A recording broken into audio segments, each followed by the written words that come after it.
नमस्कार सभी साथियों को। आज का वीडियो ये भी एक बुंदेलखंड की देवी है और बहुत सारी देवी हैं, बारी बारी से आपको बताऊंगा बीच बीच में। तो इनके भी दर्शन आपको करने चाहिए अगर आप मतलब प्रकृति के प्रेमी हैं, प्रकृति के बारे में जानना चाहते हैं तो आपको इन मंदिरों पे जाना चाहिए। तो इनका नाम है कलई माता। और ये जो माता है ये पवई जो है वहाँ पर है। जो आपका पन्ना आपने सुना होगा, जो पन्ना वगैरह काफ़ी मतलब वहाँ जंगल है, अगर आप जाके देखें बहुत वन थे वहाँ। तो वहाँ पर ऐसा भी बताते हैं पुराने जो बुजुर्ग थे कि जो बबरी वन था वो उसका एरिया था, मतलब बहुत ज़बरदस्त पूरा वन था वो। जैसे कजली वन, बबरी वन, इस तरीके के बहुत सारे वन थे। तो जैसे बंगाल में भी बताते हैं कि नंदन वन है कोई। तो इस तरीके से बहुत सारे वन थे अलग अलग नामों से। तो इसी तरीके का वो वन था जहाँ गुरु अमरा वगैरह और जोगी झिलमिला वगैरह अलग अलग उनकी मतलब पूजा करते थे। कहने का मतलब उन वनों में तपस्या करते थे। तो वहीं जो आला वगैरह थे ऐसा बताते हैं चंदेल शासक।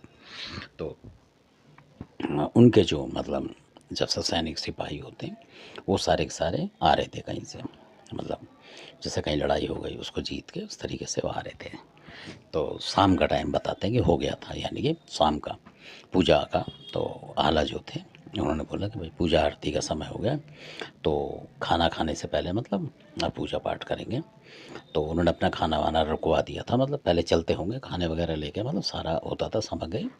तो उन्होंने वहाँ रोक के वहाँ प्रार्थना करी। तो वहाँ बताते हैं ऐसे कि वहाँ उनको देवी का जो स्वरूप है प्रकट हुआ वहाँ। पहाड़ी है कोई वहाँ पर जहाँ आला बैठे हुए थे। तो कई जगह आला जो तपस्या करते थे यानी पूजा करते थे, कभी भी दिल्ली में भी करी है तो किसी पहाड़ी के ऊपर ही करते थे अकेले में। और माता को प्रकट करते थे, हिंगलाज भवानी को। इसलिए ये बिल्कुल असली बात है। आप जब बुजुर्ग से पूछेंगे वो भी बताएंगे। तो उन्होंने वहाँ ध्यान करा कि खाना बाद में खाऊंगा, पहले प्रार्थना करूँ, क्योंकि उनके नियम होते थे असल में। तो वहाँ ये माता जो है कल ही प्रकट हुई थी, यानी कि और इनको दर्शन दिए थे। और आला को जो दर्शन दिए थे उन्होंने, क्योंकि आला जो थे अष्टभुजी देवी की ही पूजा करते थे, यानी शारदा भवानी का अष्टभुजी रूप प्रकट होता था वहाँ। यानी खंडा खप्पर वगैरह त्रिशूल वगैरह लेके ऐसे प्रकट होती थी। तो उसी रूप में वो प्रकट हुई थी वहाँ। और उसके बाद उन्होंने वहाँ पूजा पाठ करी और उसके बाद वो मतलब खाना खाया था। तो खाने को कई जगह आपने सुना होगा, यूपी वगैरह में कलेऊ बोलते हैं।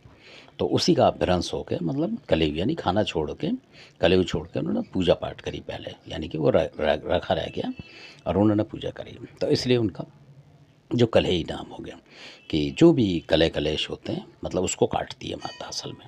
जो भी कलेश होते हैं उनको काटती हैं। तो इसलिए और मनोकामना पूर्ण करती है।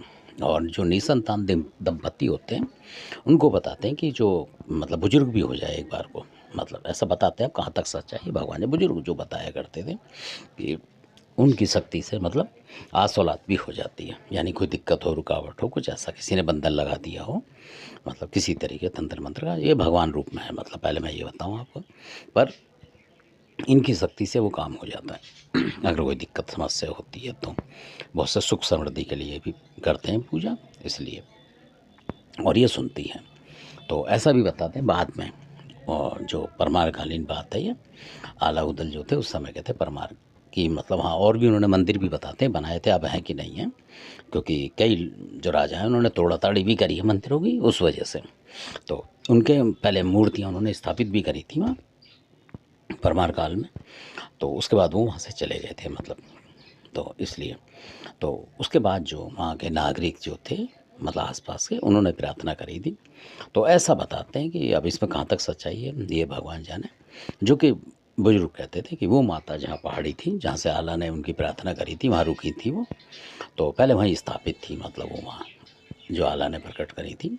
और उनके और कोई थे भागमल वगैरह जो थे, जो शासक थे, मतलब जो सैनिक वगैरह वो भी थे वहाँ जिन्होंने बहुत ज़बरदस्त पूजाएं करी थी, उनकी बात है ये। तो भाऊ राजा भी बोलते हैं उनको, तो कोई भाऊमल कहते हैं उन्हें इस तरीके से। तो उसके बाद उन जो बुजुर्ग थी उन्होंने पूजा पाठ करते करते बुजुर्ग हो गई थी, तो वो चढ़ नहीं पाती थी ऊपर, मतलब पहाड़ी तक जाना मुश्किल होता था। तब उन्होंने प्रार्थना करी। तो बताते हैं कि वो फिर माता प्रकट होके जैसे देवी रूप में, और वो साक्षात उतर के आई थी।